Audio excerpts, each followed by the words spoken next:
Hello and thanks for joining us from our studios in Tel Aviv. I'm Natasha Kirchuk here with ILTV's morning briefing from Israel.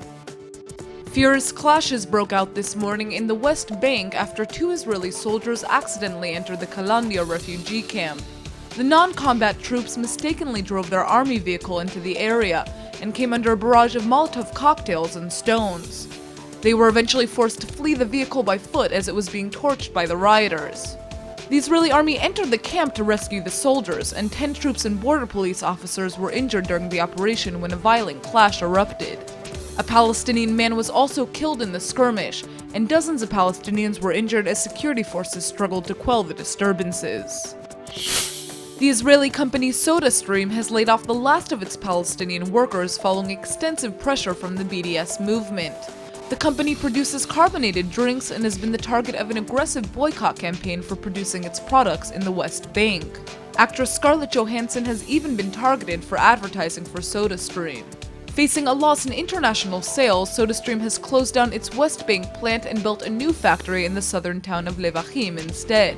As a result, more than 500 Palestinian employees have lost their jobs because Israeli authorities are refusing to grant them work permits within Israel. Now, the final 74 West Bank Palestinian workers have been let go, and they're blaming the BDS movement for their unemployment.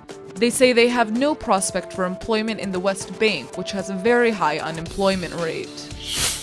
The Israeli army is being flooded with almost 20,000 requests for exemption from more strict shaving requirements. A new army order is prohibiting soldiers from sporting beards unless they can prove that they're religious.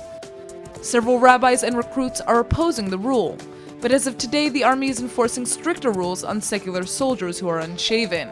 Under revised rules, if a soldier wants to sport a beard, he must get written approval from his commanders instead of his military chaplain. Religious troops can expect to receive permission, but some civilian rabbis are complaining about the heightened scrutiny. The army says that beards make the conscripts look sloppy, and that soldiers who refuse to shave without permits will be prosecuted. Israel has been ranked as the 8th strongest power in the world, according to the US News and World Report magazine. The high ranking is based on the tiny country's military might, international influence, and international alliances.